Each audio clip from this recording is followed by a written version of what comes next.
for those who don't know me, my name is Alex. I'm co-chair of the Council of Christians and Jews, together with Rev Colleen and she'll be doing the thank yous at the end. It's a great pleasure to see you all here, and especially to come out on a Sunday afternoon. I want to begin by acknowledging the traditional owners of the lands on which we're gathered, and pay respects to their elders past, present and emerging. And it's always important for me to do that, especially in a place of in a sanctuary and in the place of religion, because it's about history, and religion is also very much for me about history and also about the issues that are emerging, so it's always important for me to do that. I want to particularly thank you for coming out this afternoon, because we have a really special presentation, and for those who may know, this was scheduled for last week, but we had various circumstances that prevented us from doing it for last week, so thank you for those who've been able to come again this week. As I said, we have a special presentation this afternoon. We really wanted to do this because, as our guest will explain shortly, in about a week and a half is the Jewish commemoration, I'd say, of called Tisha B'Av, which I'm sure Rabbi will tell us what that is all about. But particularly because of that, dealing with destruction, which is exactly the kind of thing that Tisha B'Av focuses on, is a really important topic at this time of year for the Jewish community. But I think in general, as the Rabbi and as Reverend Hall will tell us, is actually the world is in a bit of peril right now, and there's a lot of destruction going on, so these are the kinds of issues that I think all of us should be hearing, as I'm sure will be interesting for us to hear. I won't do any formal introductions of our guests. The only thing to say is that Rabbi Allison Conyer is the new rabbi here at this community at Temple Beth Israel. She's the senior rabbi here, recently inducted in a beautiful ceremony in a full hall next door. And part of it is on YouTube, so if you want to see, you can see some of that on YouTube. It's really lovely and fun. But I'll leave it at that. So, Rabbi Allison Conyer, you can hear from my accent, I don't originally come from Australia, I originally come from the United States, but I've been living in this country for 26 years, between Sydney and Melbourne, and so it's a pleasure to be here at Temple Beth Israel. The last 10 years I was in Bentleigh in a small community called Eitz Chaim, so I've been in Melbourne for a little while as well, and it's lovely to be here. When Alex called me and asked me if I wanted to do a presentation for the Council of Christians and Jews, I was like, absolutely. And as I said to Jeanette, where did you just go, Jeanette? There you go. My husband was involved with Jeanette at the JCMA, Jewish Christian Muslim Association, for a while, and I feel like right now we need to come together more than ever, and so I am incredibly grateful for this organization that you've stayed put, and I look forward to the day when the JCMA will reopen. But in the meantime, so as Alex mentioned, in about a week and a half, on the 12th Monday night, Tuesday of August, we commemorate what's called Tisha B'Av. Tisha B'Av is known as our Day of Destruction, right? It's the day that we commemorate the destruction of the first and second temples. I'll just start with that. And according to our tradition, it's called the saddest day of the year. And we're going to play with some metaphors a little bit later on, but I just wanted to give you a little bit of a background because it helps understand what it means historically, what it means spiritually, what it means psychologically, and what it means in our world today, both individually and as a community. I'm going to try to cover all of that in an hour. Wish me luck. So, what actually happened on Tisha B'Av, which is the 9th of the Hebrew month of Av? It all started with love and compassion. So there's a story. Does someone want to read out this story?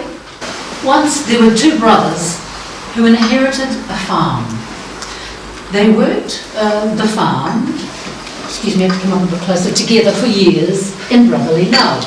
After a time, one of them found a wife. They married, one built a new house and lived with his wife, while the single brother lived by himself in the old building. The brothers continued to work their farms, and they flourished and made a lot of money.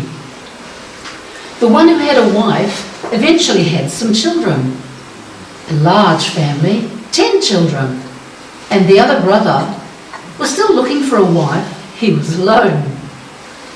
One day, the brother who was alone thought to himself, I've got this whole farm and all this money, but I only have myself to take care of. My brother has the same amount as me, but he has 12 mouths to feed. So in the middle of the night, he took some bundles of wheat, climbed up the hill that separated the two farms, then over into his brother's farm, putting the wheat on his brother's silo. One night, the married brother was thinking to himself, I've got 10 kids. I've got a wife, my world is rich, but my brother, he's all alone. What does he have? All he has is wheat.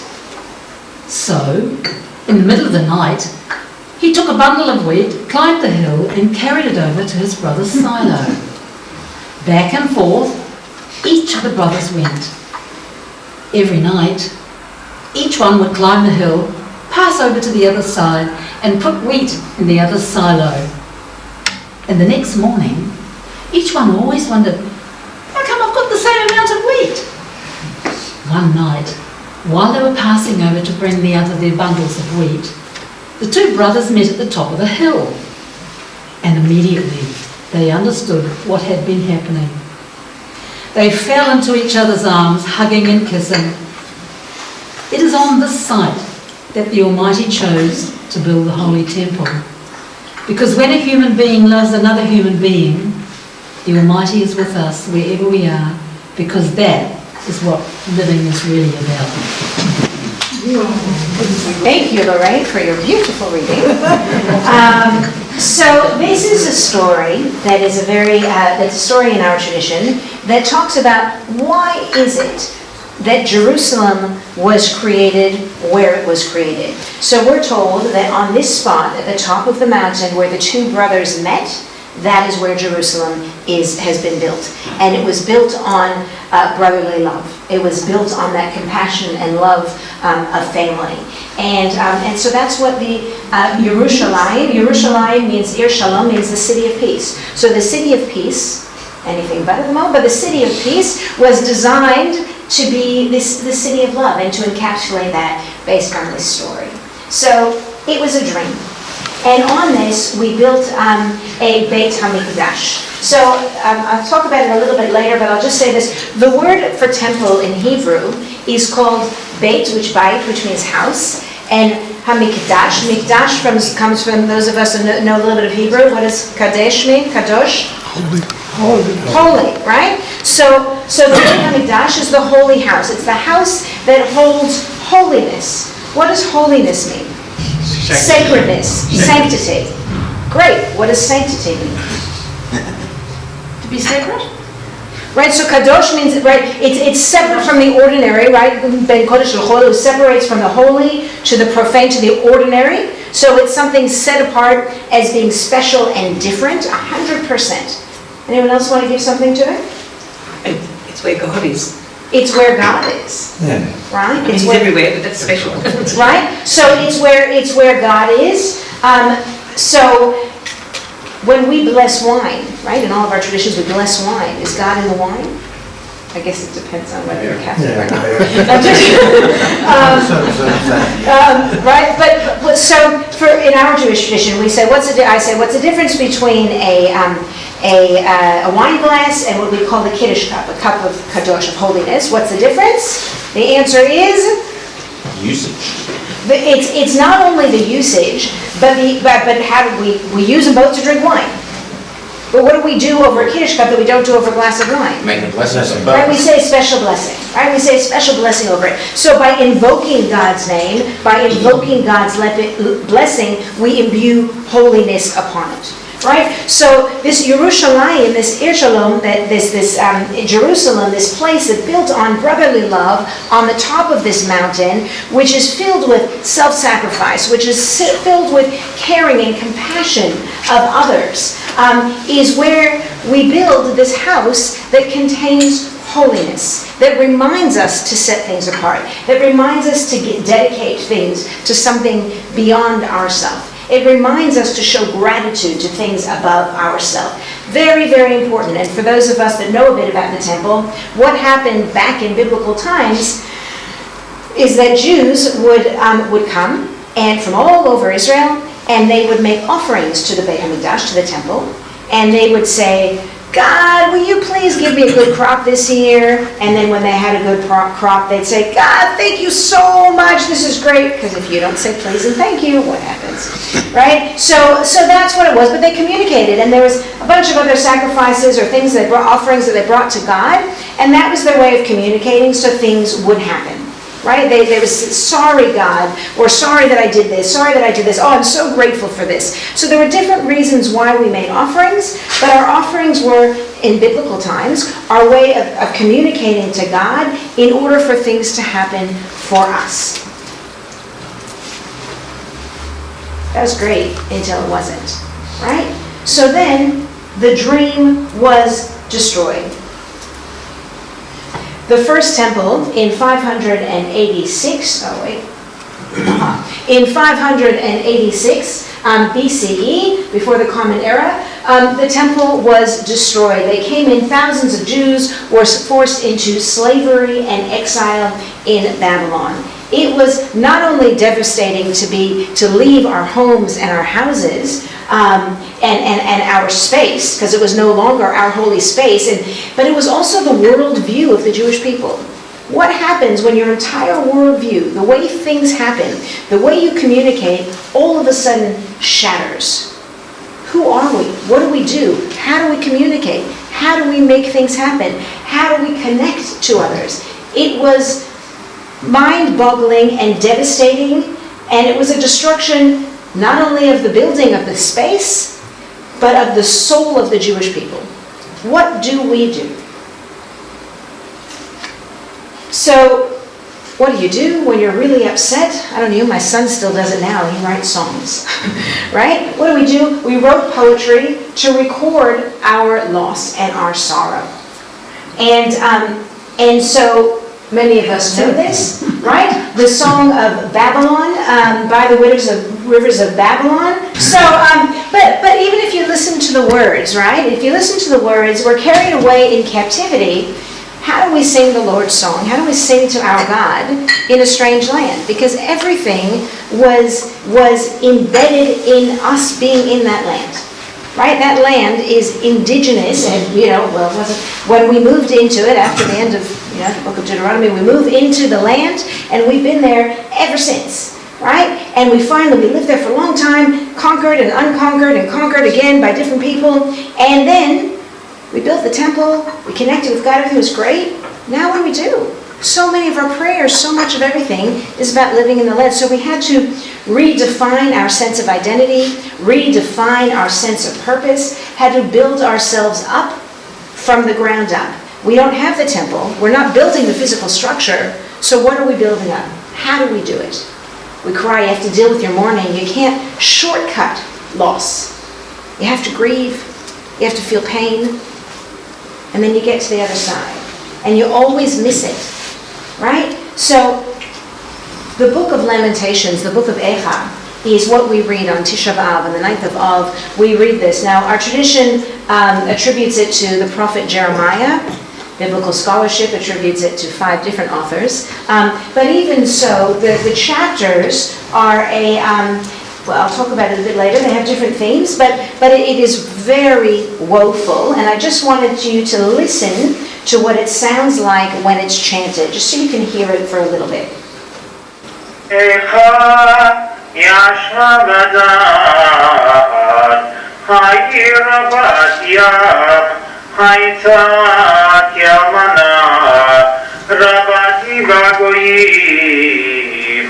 Sarati Babdinot, Haita Lamas, Pakoti Kerbalayla, Bedimata Alachayat, Elaminachem, Mikohabeha. So, it's just a little bit of a taste of what it sounds like. When we come together on Tisha B'Av, it's customary to sit on the floor, on pillows, not on chairs. To be uncomfortable.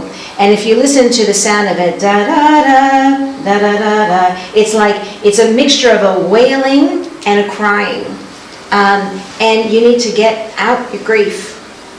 And that's what they do, and it's horrifying trying to figure out how to move forward and what to do.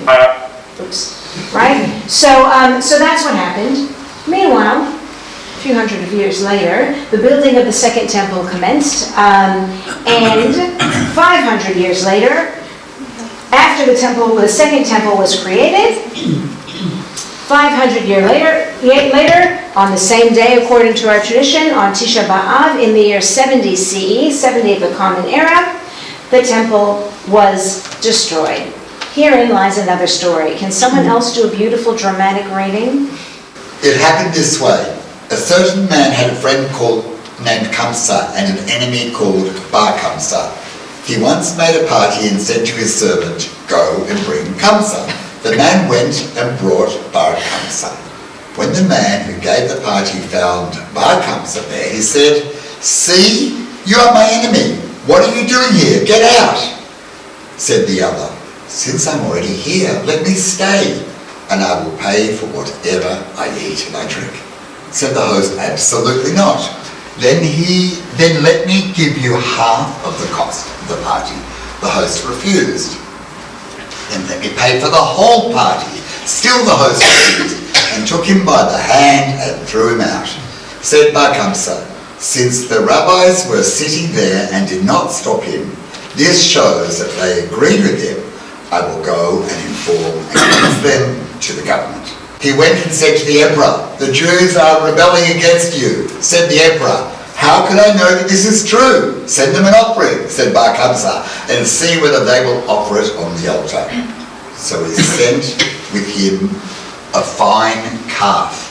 While on the way he made a blemish on its upper lip, or as some say, on the white of its eye, in a place where we count it a blemish, but they do not. So just to explain that a little bit, right? So Jews are not allowed to offer a blemished animal as a sacrifice to God. So if it was presented as a gift from the emperor, to sacrifice, which was a lovely thing, if there was a blemish, they wouldn't be allowed to accept it. So he's kind of setting him up. The rabbis were inclined to offer it in order not to offend the government. Said Rabbi Zachariah ben Avkalus to them, "People will say that blemished animals are offered on the altar." They then. They then proposed to kill Bar Kamsa so that he should not go and inform against them. But Rabbi Zachariah ben Avkalus said to them, "Is one who makes a blemish on consecrated animals to be put to death?" Rabbi Yochanan thereupon remarked, "Because of the scrupulousness of Rabbi Zachariah ben Avkalus, our house has been destroyed, our temple burnt, and we ourselves exiled from our land." Herein goes another story. Why was the temple built originally? It was built on brotherly love, compassion, care. Why was the temple destroyed? What is this message? What's the moral of the story? You love your neighbour. What's that? You love your neighbour. Well, that's not what they did. No. So what did they? What happened in the story? He hated him for no reason. Well, maybe there was a reason. Jealousy. Who hated who? The host and Bar Kamsa. Okay, I think there was a reason, but we don't know what it is. Right. So we don't know why they hated that, right? So we talk about sinat chinam for baseless hatred without a reason, right? So that's one thing. It started because of hatred without a reason. What else? What else does this story show us about human nature? Not being grateful, not accepting his offer to pay for half the party or all of it. He just refused him and regarded him as an enemy and threw him out. Right, so stubbornness, right? Not being great, but also stubbornness. So being angry and stubborn for no reason, not being right. He wouldn't be grateful because he was angry at the guy. But why did he want to pay for it? Why did he want to pay for it? Perhaps embarrassment. He felt humiliated and he was willing to do whatever he could. Like the quote said, "I'll pay half, I'll pay whole, I'll pay all the party," So he was trying to not. I guess had there been brotherly love, then maybe the host would have accepted Bar Kamsa to stay. And he felt humiliated. Yeah, he felt absolutely, right? He was humiliated. He was humiliated, right? And so he's saying, not only are you hating me for no reason, and I thought this was a peace offering, oops, obviously it wasn't, right? But here, okay, that's fine, I'll go, but let me just, give me a second to just catch myself together. No, stubborn anger, hatred for no reason, and embarrassing someone in public, which again is one of our Jewish law, you're not allowed to embarrass someone in public. But here is embarrassing him in public. And there's a third thing. What happened? Bottom of this, right here. What does it say? What happened? Because the rabbis, an imprimatur from the rabbis, that since they didn't do anything, therefore they agree. Exactly. The leadership, we say in Jewish, said shtum, like they said nothing. You sit by and you let something happen that's wrong, that's not a bystander, that's part of a perpetrator. You know? And it's like, it's sitting here saying, so embarrassment, anger, hatred for no reason, and the leadership not stepping in or doing anything. Because of that, it led people to revenge. It led to a sense of making a choice between desecrating your faith, your tradition to God, making that sacrifice, or insulting the Roman emperor. What a horrible thing to do. Can you imagine choosing between your faith and Australia?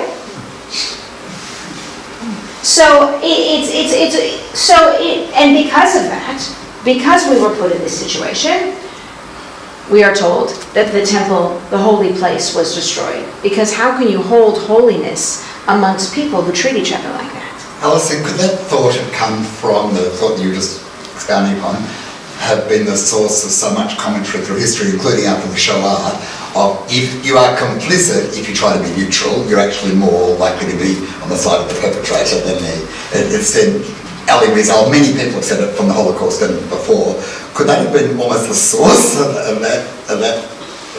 That's interesting. It could have been. I wondered what was the source of that. I haven't either. I haven't seen it explicitly been linked, but it absolutely could be. Because, when we study the Holocaust, we study, there's the victims, there's the perpetrators, there's the bystanders, and then they've added the upstanders. In terms of what people do and how are you, what's the role of the bystander, and is there really, if you are a bystander, are you just silently allowing the wrong to happen? With kids, you think, if there's a bullying going on and you don't say anything because you don't want to be the next victim, are you allowing something to happen or not? I'm staying away from politics for now, again, the soul, that people would treat each other like that. Again, the whole dehumanization of the soul. You can't look at somebody in the eye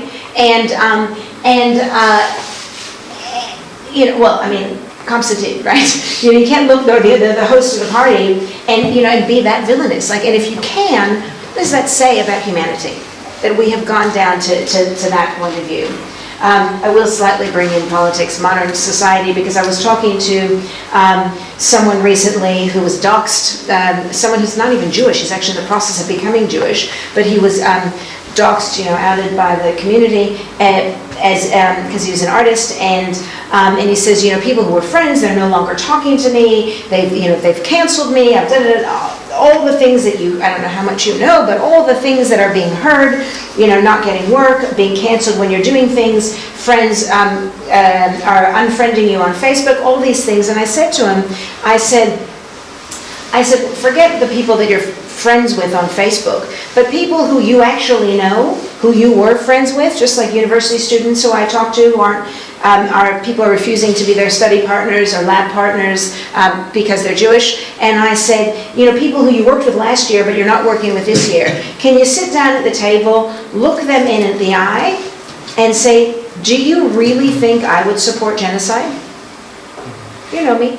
Do you really think I would advocate for the killing of babies? Can you look me in the eye and tell me that's what you think I believe? Everything that you've known about me, do you think so? And so, it's so much easier to do in a protest. It's so much easier to do online, really difficult to do with someone you know, sitting across the table, staring them in the face. That's called the dehumanization process, right? And this is, so I feel like we're one step away from that, because I don't find many people actually sitting face to face doing that. They just shut it down. The conversation hasn't been able to happen. Whereas in the story with Kamsa and the host, they did look each other in the eye. So it's an interesting thing. Which is why in the Holocaust or different times in history, if you knew a Jewish person, there were so many righteous Gentiles who hid the Jews because this isn't what I thought about it. But when you start separating what schools you go to, where they can live, what professions they can do, when you separate, you don't have contact. And it's easier to dehumanize the other when you don't have contact. All the more reason why the JCMA should not have closed down. But anyway, that being said, so here we go, just some pictures about the destruction of the temple. So the destruction of the temple, hundreds, thousands of people were killed or taken slaves. Tens of thousands of Jews were forced to leave their homes or other parts of the Roman Empire. The temple area was plowed, and Jerusalem became a pagan city called Aelia Capitolina. Jews began nearly 2,000 years living in the diaspora. Our loss of independence ended with the creation of the State of Israel. So I just want to say, and just to make really, really clear to you, the destruction of the temple for the Jewish people is not just the destruction of the building. It's not just the destruction of God's holy place, because God is everywhere, right? God doesn't need to live in God's house. God's everywhere. But it was the destruction of Jewish unity. Right? Because from that point on, Jews separated. They started living in all different places. They started developing in all different ways. And it was hugely problematic. It wasn't the destruction of our soul. It was the tearing of our soul. But not quite the destruction of our soul. One of the things that we do in recent times, in the last 5 to 7 years, is here in Melbourne, that there's a conservative Jewish community, a modern Orthodox Jewish community, and the progressive Jewish community that all comes together on Tisha B'Av, for no other time during the year, but on Tisha B'Av, because this is the time that they dispersed when we couldn't find unity. This is why we're going to come together and unify. So what else happened, according to our tradition, on Tisha B'Av? The Romans celebrate the destruction of Tisha B'Av, and we have the experience of loss.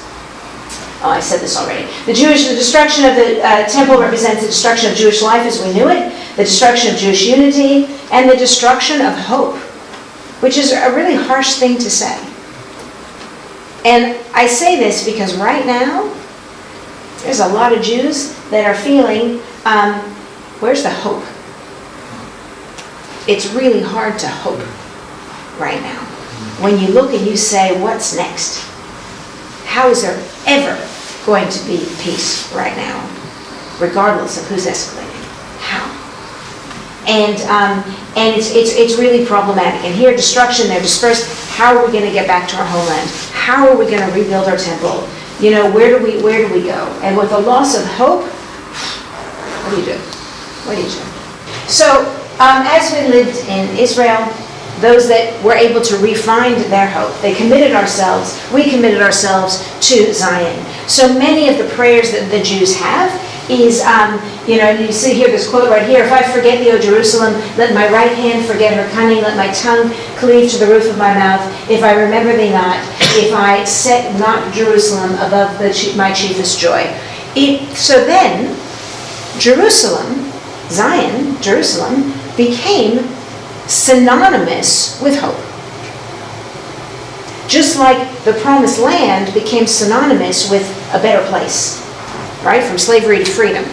And so rather than becoming hopeless and losing it all, we then embedded our concept of Jerusalem and Israel with this sense of hope, because we will get back there. You will feed us. We will hold you in our hearts and our souls, and we will pray for the moment for us to be able to come back to you, to this city of peace.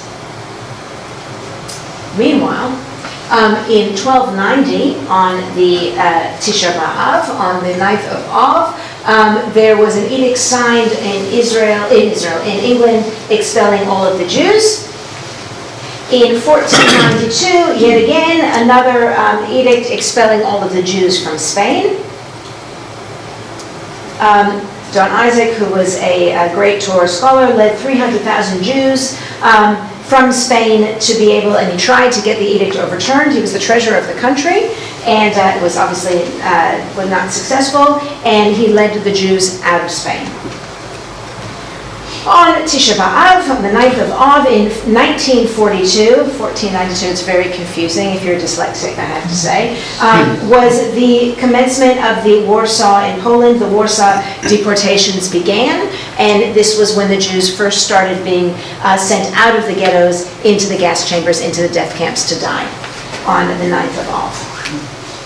With all of these sad events, it's easy to feel angry, sad, and helpless. Tisha B'Av is our time to remember our loss of hope and remind ourselves that there is always a light at the other end of the tunnel. Much easier said than done when you're in it. Ironically, because we've been in it before and gotten out, it's kind of easier to remember that you can get out. When you get out once, it's easier to remember you can get out again. You might fall back in it, but you can get out again. So what I thought I was just going to do before we move into the next part is just to show you some images that I found to represent Tisha B'Av over the years. I actually looked at, I've done various presentations, and I looked at the images that I have chosen. And from 2015, there's just, it's like you could have put it to what's happening now. It was kind of scary. But looking at the realities of anti-Semitism, Tisha, just take a look at the portrayals of, what does it mean to Jews today, this sense of suffering.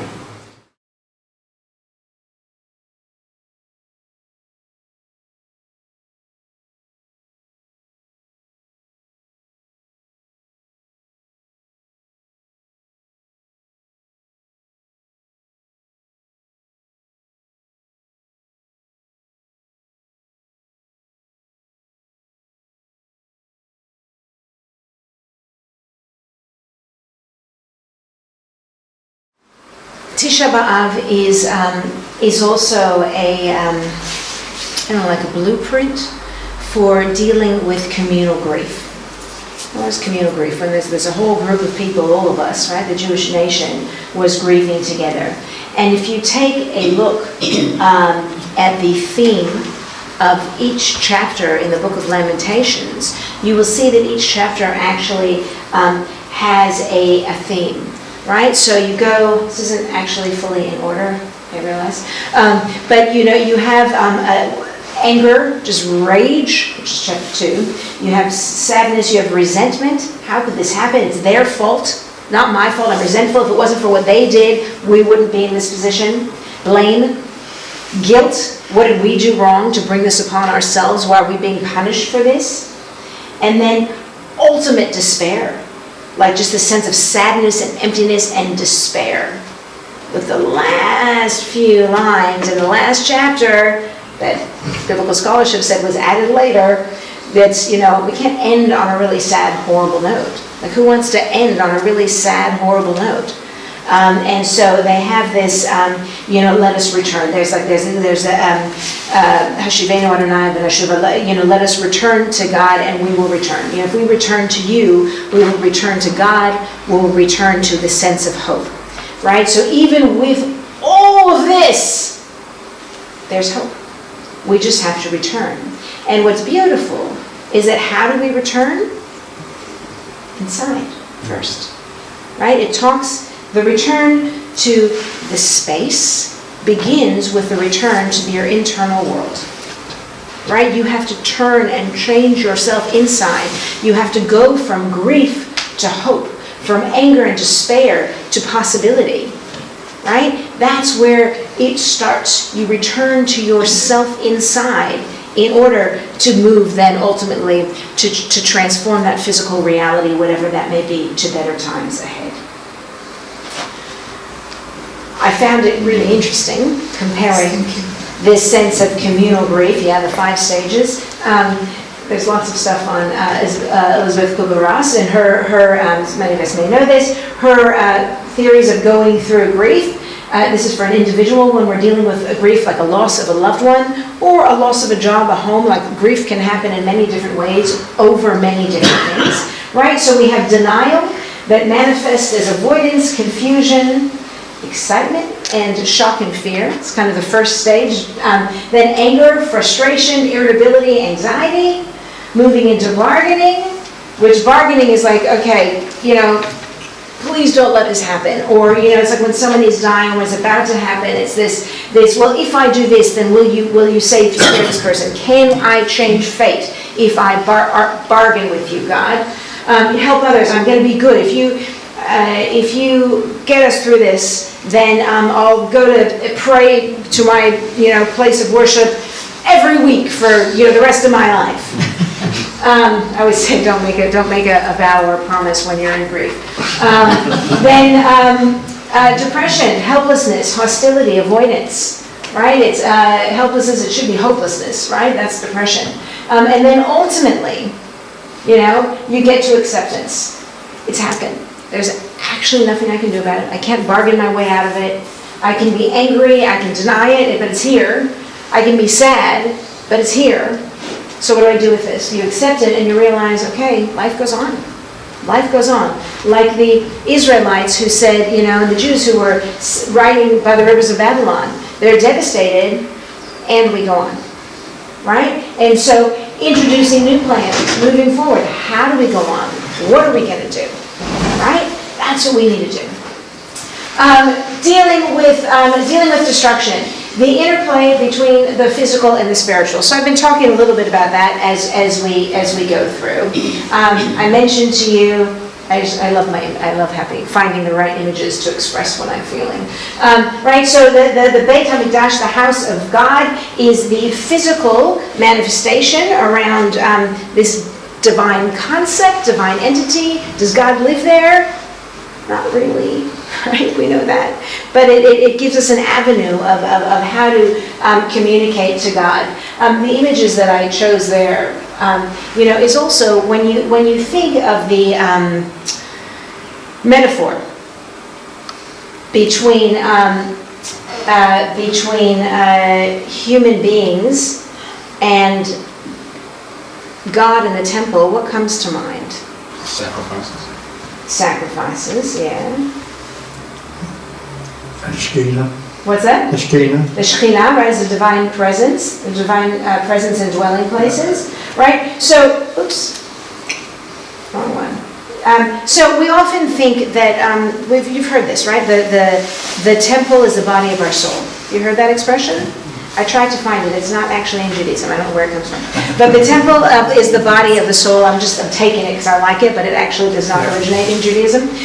But we do have the idea, well, I'll show you what Judaism says about it, but that our soul is inside of us, right? The soul is the spiritual part of us, and our body is the physical part. When humanity was created, according to the book of Genesis, right, we were made both from the dust of the earth and from the breath of God, right? From the physical and the spiritual, the breath of God.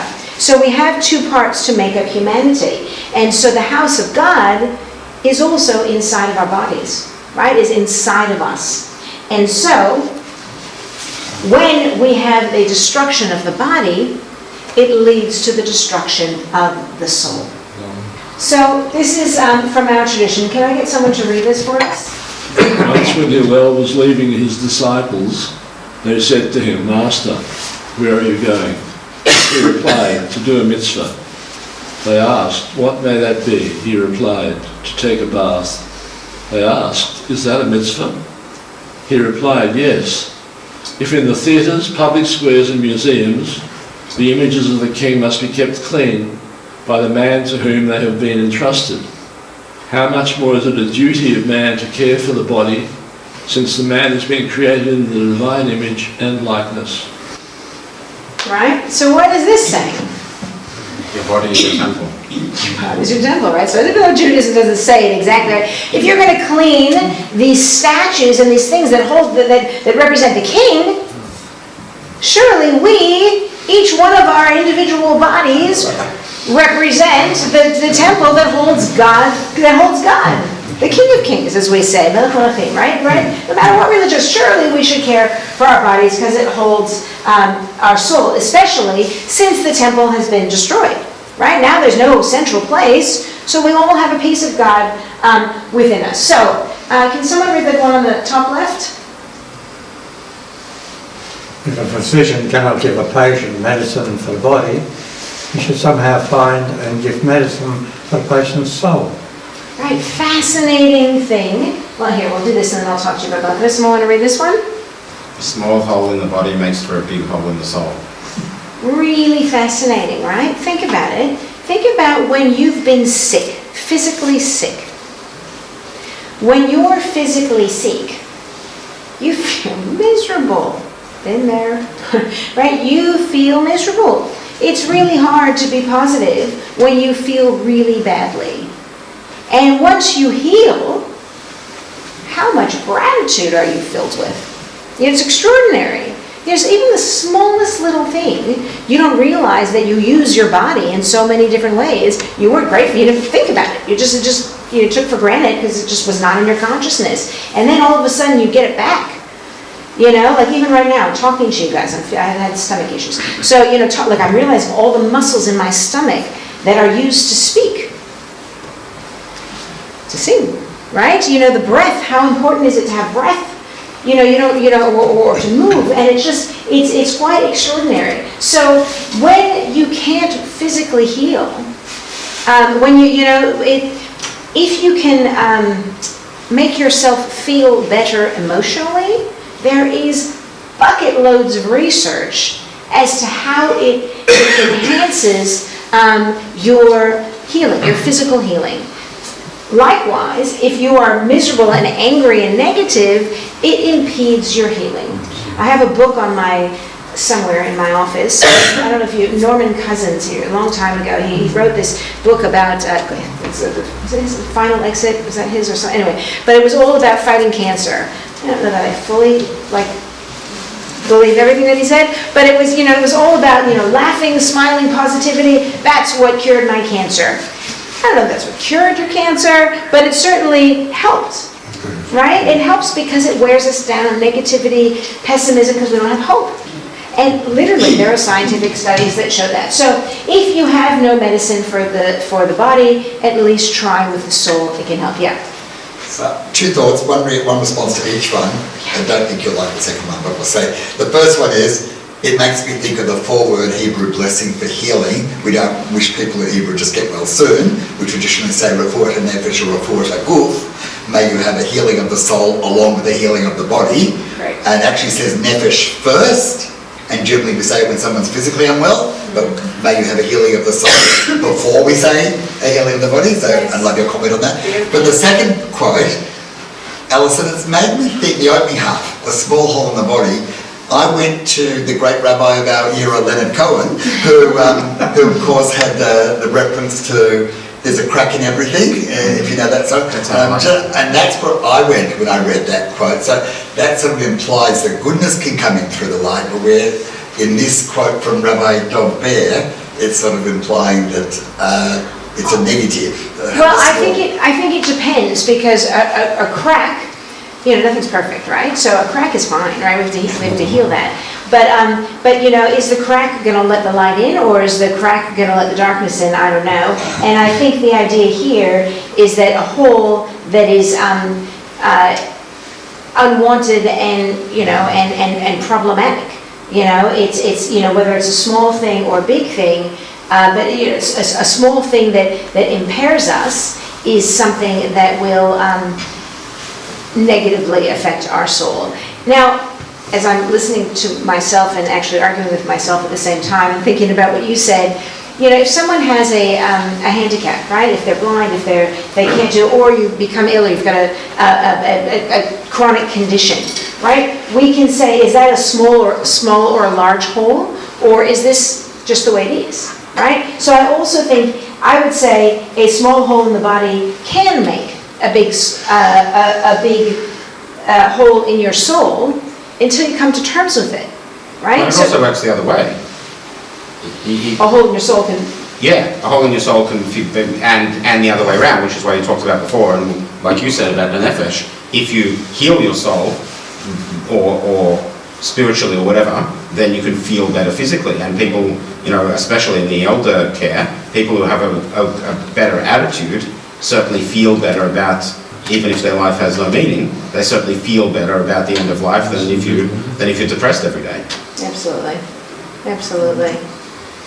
Okay. So, someone want to read this one? Maintaining a healthy and sound body is among the ways of God. For one cannot understand or have any knowledge of the Creator if he is ill. Therefore he must avoid that which harms the body and accustom himself to that which is helpful and helps the body become stronger. Right, so it's a similar idea. It's also thinking about how do you pray to God when you're super miserable, right? Physically or emotionally. So sometimes you pray to God to make you feel better. And what happens when you don't feel better? Is God not listening to you? And if you are so sick, we are literally consumed by our body, right? There's Maslow's hierarchy of needs were based on something, right? If you are so unwell, you literally can't think straight.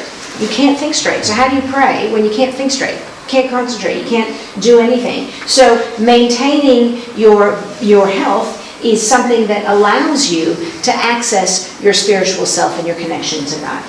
And he was a medical doctor, so he was a medical doctor. Knew what he was talking about. Absolutely. Can I get someone to read this? With the destruction of the temple, God temporarily removed the temple from its geographic location and placed it within us. Instead of travelling to Jerusalem, God wanted us to find God in our inner Jerusalem. Now our bodies are our temples, our souls are our windows, our minds are our kohanim, and our animal instincts are our sacrifices. We cannot offer physical sacrifices 3 times a day, but we can pray 3 times a day. We cannot attend temple services 3 times a day, but we can tap into our souls 3 times a day. We cannot atone for our shortcomings by sacrificing animals, but we can sacrifice our inner animals, our hormones, our lusts, our desires, our beastly compulsions. We cannot find God in Jerusalem. We must find God in us. So even though ask-Moses.com isn't necessarily from our progressive tradition, and I don't think that hormones are bad, but instead, the animalistic desires are things that are going to lead us to do the wrong things as opposed to lead us to do the right things. Is really the idea. But it's beautiful. It's talking about looking to our inner Jerusalem, right? Here's a connection between the body and the soul. I really can't put it better than you did myself. So here we go. From destruction to rebuilding. Just as the temple was destroyed through baseless hatred, it will only be rebuilt through baseless love. Just love for no reason. Gotta love that. I mean, let's just do the 60s all over again, right? Just with, condoms. So the idea here is that but give everybody the benefit of the doubt, right? Like, why not try to see the good in people first? One of my children has when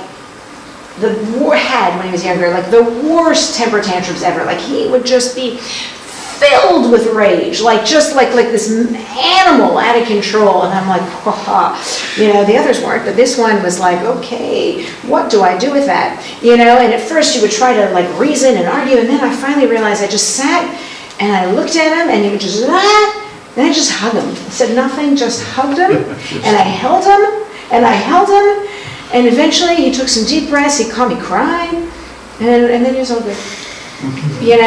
And it was just like, it's when you can't do something to fight the anger, put out love instead. It doesn't always work, just so you know, but it's it's an interesting thing, and I keep telling everyone who's angry and has lost their sense of hope for what's happening, and how do you trust everyone and anyone, and blah, blah, blah. And I said, there are more good people than bad people in this world. There are more good people of any religion than bad people in every religion. And there are good and bad in all religions, in all cultures. But look for the good. You'll find them. Don't pay attention. The media pays attention to the bad. We don't have to, right? Because that's, it sells. It's sensationalism. But there are more good. So find them. Seek them out. Share. Find commonalities. Find that love. Love for no reason. So how are we doing on time? So this is the part I either skip over or I don't skip over. 5 plus 5. Okay, well, I'll do this in 5 minutes, and then what? Yeah. I'm not worried. I'll be tight. Okay. These are just some interesting modern poems that semi-modern that kind of, again, express. I showed you some images. Now I'm showing you some words that talk about Tisha B'Av. So Yehuda Amichai is one of Israel's very, very well-known poets, of the probably most acclaimed poet of the 20th century. And can we get someone to read this? Well, the place where we arrive, from the place where we arrive, flowers will never grow in the spring. The place where we arrive is hard and trampled like a yard, but doubts and loves dig up the world. Like a mole, a plough, and a whisper will be heard in the place where the ruined house once stood. I love poetry because you're like, what is that about? Right? So what is that about? The original was in Hebrew, yeah? Okay, yeah, absolutely. What is that saying? Yeah? I'll say, like, sometimes it's okay to be proven wrong. Sometimes that's the only way you learn. Yeah. Absolutely. Right? What destroys us? So the Talmud says the kamsa bar kamsa, embarrassment, anger, hatred, lack of forgiveness, people sitting doing something wrong. Here, what does Yehuda Amichai say is the problem? Where you're standing, I think you're right. You're not open to anything else. Yeah. It's amazing. Yehuda Amichai writes incredible poetry about the Israeli-Palestinian situation.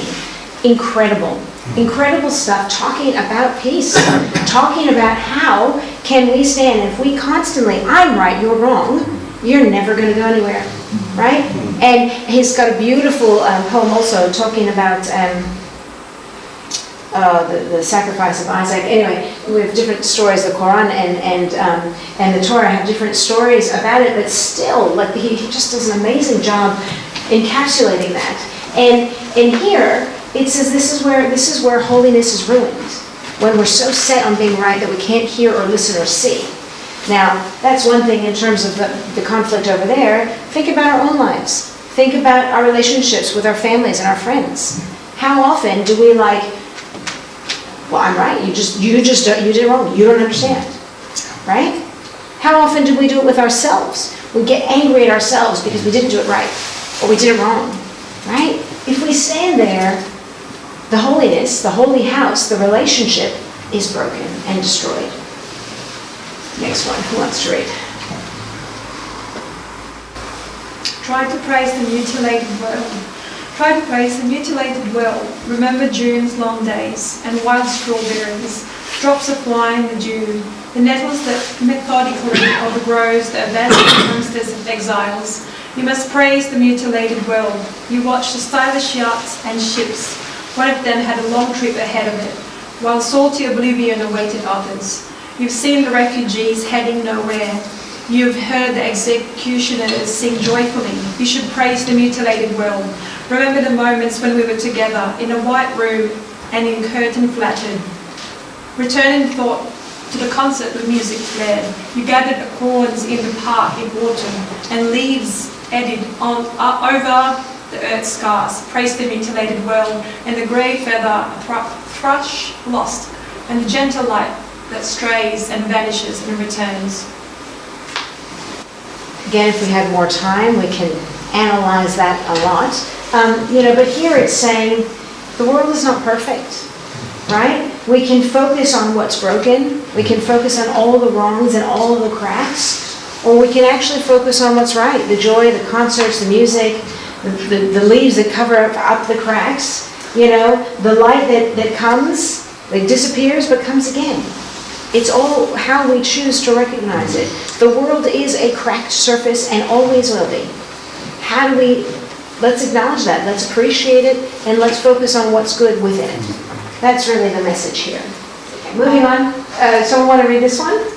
No blessing is so fervent as the one over water, fresh from the faucet, adorned with ice cubes, a quarter of a lemon at the end of Tisha B'Av. The crunch of snap peas, cold from the fridge and sweet as water, as sugar, their texture, crisp and bright against the tongue, almost brings me to tears.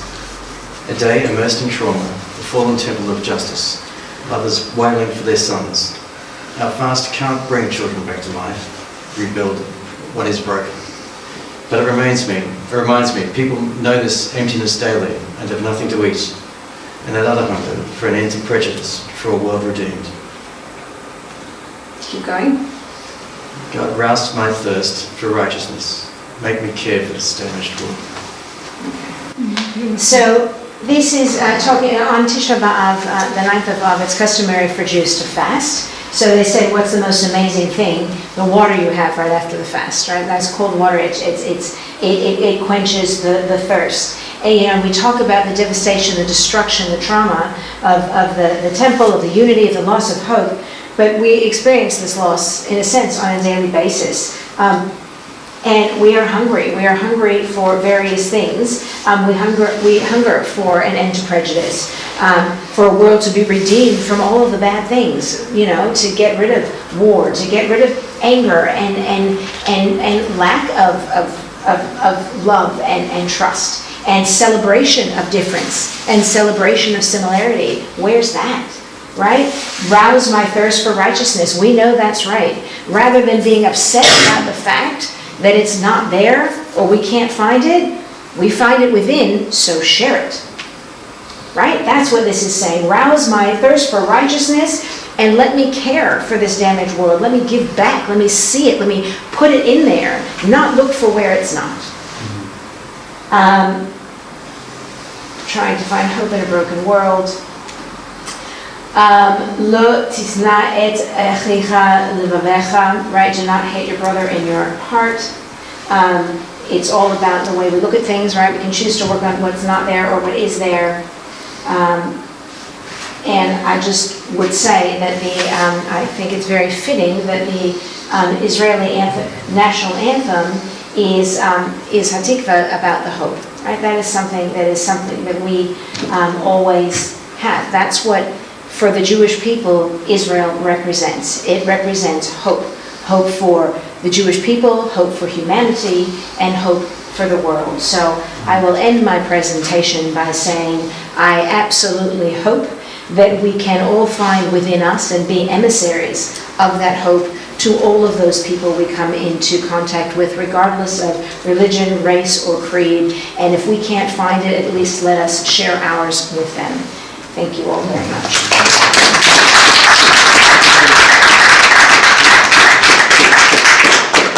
Wow, how to respond to all that. Marvellous and so wide-ranging and such depth, and we could talk for hours and hours and hours, I'm sure, but I promise you I won't. I've been allocated 10 minutes, so I'm going to do my very best to keep my comments tight. And I've gathered a few thoughts, thank you, a few thoughts together that I hope add some other dimension and perhaps things that resonated with me as a Christian minister. I'm the minister at Bentleigh Uniting Church. As I listened to that marvellous presentation, and I did have a little peek of you on Friday of the slides, so that's given me a slight head start on everybody else. Okay.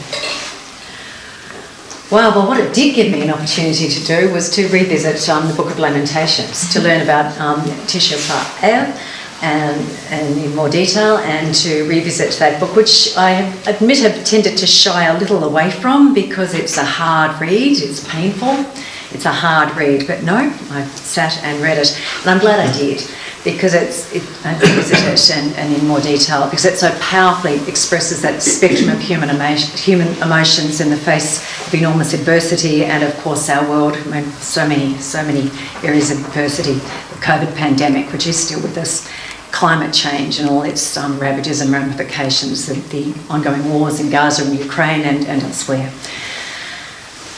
So it seems to me that it's very timely to take up some of the wisdom of Lamentations as a model for communal grief.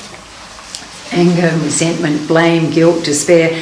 Yet, there are these, when you look closely at the text, there is this hope, these sparks of hope expressed in the love of a faithful God. I also, having been prior to ministry, being a long-time social worker, I certainly picked up as I read these echoes of the Kubler-Ross, of the stages of grief, the denial, the anger, bargaining, depression, acceptance, and the acceptance that moving forward. In Lamentations, despite all the feelings of grief and anger and blame and despair and guilt and helplessness, trust and hope in God's loving faithfulness is affirmed at its centre, in that centre chapter poem.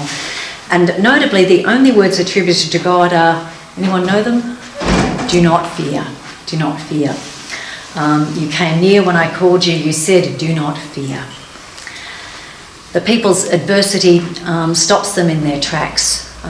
Amidst all this overwhelming grief, they're compelled to do a lot of soul searching about how they've been living. And I think I'm very wary of suggestions that, and it's not my theology, that God delivers punishment on peoples, but I think we could perhaps all agree from our own human experience that when adversity strikes, there is a sense of a wake-up call, a sense of stopping in our tracks, of soul searching, and very much thinking about how we're living. And we certainly saw that with COVID, with people taking stock and thinking about what really matters in their lives. I'm not suggesting that adversity is sent for that reason, but rather that is perhaps something that we can derive from the experience. In the Christian tradition, Lamentations is drawn upon during Lent, passages from Lamentations. And just for a little bit of information about Lent, during our Lenten journey, we follow Jesus on that final trip to Jerusalem. Lent not only calls us to change, but also invites us to participate, to more fully, intentionally participate in the mystery of the sacred. And through God's grace, we're called from grief into gladness, despair into hope. Estrangement into right relations with each other, with the earth, with spirit. And through God's grace, we're called to renew ourselves and our life's purpose as we gather together with others. Lent is a communal experience. We gather together with others who are also searching, also following that path. We walk that path together. Now, Lent's often described as a time of repentance, and I think repentance is sometimes, mistranslated. It is about lament. It's also, but importantly, about having a change of heart, to return to that place of God's presence, that going within that Alison spoke of, and be changed by that experience. A new mindset, to see differently, to return and follow in that way that leads us to reconnect our spirits with that very good presence of God. And we're called to put our self-serving aside and reflect on who we really are in our deepest places. And that can involve some lament and honest, courageous recognition of how we're living. But there's more to it. Lent's not just a time for introspection, it's a time when we, in an intentional way, recommit ourselves to be part of that work of co-creating with God a more caring and compassionate, just and peaceful world. We need so much of it right now. Easter hope for Christians is that the transcendent power of love. As Christians celebrate following the crucifixion, the resurrection of Jesus, we affirm that God's love transcends all evil and destructiveness. That transcendent, powerful love. It seems to me that that sense of in Lamentations, that sense of communal managing and coping with, dealing with, responding to adversity. And also so often in Lamentations, over and over, there's that sense of soul searching, and I think it's applicable. It has some very good application for how we might respond to issues of climate change. As we're reminded in Psalm 8, we're invited to care for the earth, but so often, of course, we've done the opposite. I think the catastrophic bushfires of recent years, the devastating floods, have really sharpened Australians' awareness of the impacts of climate change. And we're being urged to adapt our behaviour and to make changes that will reduce wastage and cut greenhouse gas emissions. It seems to me that in that is a need for us collectively, communally, to lament our failure to take proper responsibility to care for the earth, and at the same and in response to that, to collectively change how we're living, and to look to be a part of protecting and caring for the world that God so loves. And I think while we may feel despair, I think there is hope to be found in that recognition of it is the world that God so loves. Also, that might be of interest, another application might be of interest is I don't know if people are aware of the Uniting Church's observance of a day of mourning. People familiar with that? At the request of our brothers and sisters in the Uniting Aboriginal and Islander Christian Congress, we entered the Uniting Church at its 15th Assembly declared the Sunday before Australia Day as a day of mourning. And on that day, we recall and lament the dispossession and violence against First Peoples, and lament that as a church and as a Second Peoples, we were and remain complicit. And so we stand together communally, remembering the truth of our history and honouring the culture of Australia's First Peoples and their families and next generations. It's a day of marking with lament the truth of our shared history. And we lament, we seek healing, and we seek, importantly, we don't stay just in that, but we take action. We seek to listen deeply to discover a better way forward in greater understanding and reconciliation. And both are needed, that the lament, the recognition of where we're complicit is needed in order for us to be able to fully and empathically listen and discover a way forward. I want to pick up on the body as the temple of the Holy Spirit. You'll find it in 1 Corinthians 6, 19 to 20, in the Second Testament, so often called the Newer Testament. We hear, or do you not know that your body is a temple of the Holy Spirit within you, which you have from God, and that you are not your own, for you were bought with a price. Therefore glorify God in your body, honour God in your body. I think that both traditions recognise the importance of mind, body and soul care. And of course we're reminded of that in Matthew, where we have Jesus talking with an expert on the law, and Jesus is asked the question, which commandment of the law is the greatest? And we need to remember that, of course, that Jesus was an observant Jew, born and died an observant Jew, and he answers, you must love the Most High God with all your heart, with all your soul and with all your mind. And of course the second, you must love your neighbour as yourself, that care of self as well as neighbour. And of course many a psychotherapist has pointed to the importance of the more we're better able to understand and love ourselves, that leads to us being more empathic and caring of others. So much wisdom on these two commandments. The whole law is based on the prophets as well. I'll just say a little bit about, because some of you may be aware of just harking back a bit to Easter or beginning of Lent, about the ritual of the imposition of ashes, Ash Wednesday. So tradition, it's not practiced in every Christian denomination, but in some and in parts of some. It's a tradition of marking ourselves with ashes. This is often, in progressive circles, this, which I would place myself, it's not a negation of the worth of human flesh. It's not about the poverty of flesh so much as it is about the holiness of the ashes. They're worthy of reverence. It was God who decided to breathe on them, after all, God who chose to bring them to life. As Alison pointed out, we're certainly dust, and to dust we'll return, but in the meantime, our bodies are sources of deep revelation for us. How we come to know both great pain and great pleasure. And they help us recognise ourselves in one another. They're how God gets to us at the most intimate and universal level of all. So the ashes, from a progressive perspective, and no doubt many others as well, may share this, are blessings, announcing God's undying love of dust, no matter what kind of shape our dust is in, no matter where we're at. I want to say a little bit about how we might move forward. I think it's important to recognise that none of us, very rarely would any of us, I can't imagine the situation, choose to walk towards pain, loss, danger, adversity. But we know those sorts of things come our way.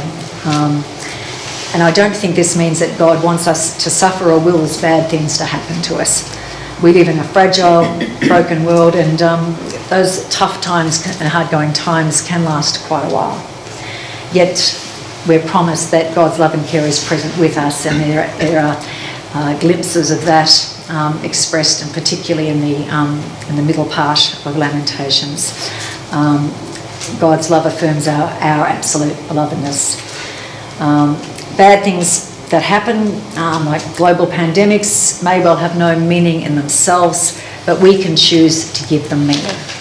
We can choose to rebuild our lives in new and different ways and become more compassionate, empathic people. Use our experience to support others facing similar difficulties, who may be struck with similar difficulties. The biblical figure Job, you might recall, challenges God to give a reason for his suffering. And as we read, God appears but doesn't explain Job's suffering. God points to the transcendent mystery and wonder of God in creation. Present to Job, but not an explanation, and certainly not any suggestion that Job brought it all on himself. In her book entitled, I'll just finish here, in her book entitled Suffering, the German theologian Dorothy Sowell, I'm not good at pronouncing her name, my German is not good, Dorothy Sowell, S-O-E-L-L-E. She suggests that the most important question that we can ask about suffering is not where does the tragedy come from, but where does it lead? How will we respond? How will we respond? Life will go on. It will be new and different, but life will go on.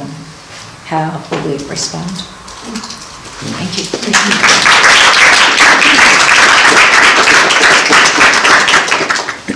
It's my delight to thank both our speakers for this afternoon.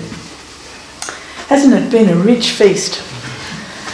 We've learnt a lot. By beginning with our human experience, our common humanity, we've explored two different traditions. We've learnt a lot about one another's tradition. I've certainly learnt a lot this afternoon.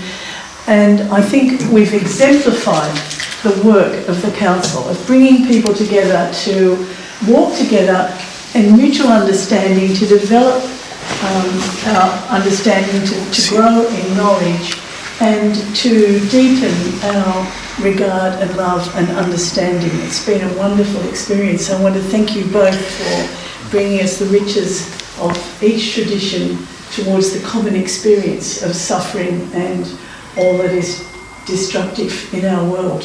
Thank you so much. I was reminded at one point of thinking of the words of the psalmist. No matter the circumstances, the darkness and the light are both alike to God. God is present in both, and we've seen that exemplified this afternoon. So thank you both very much for a rich and wonderful afternoon.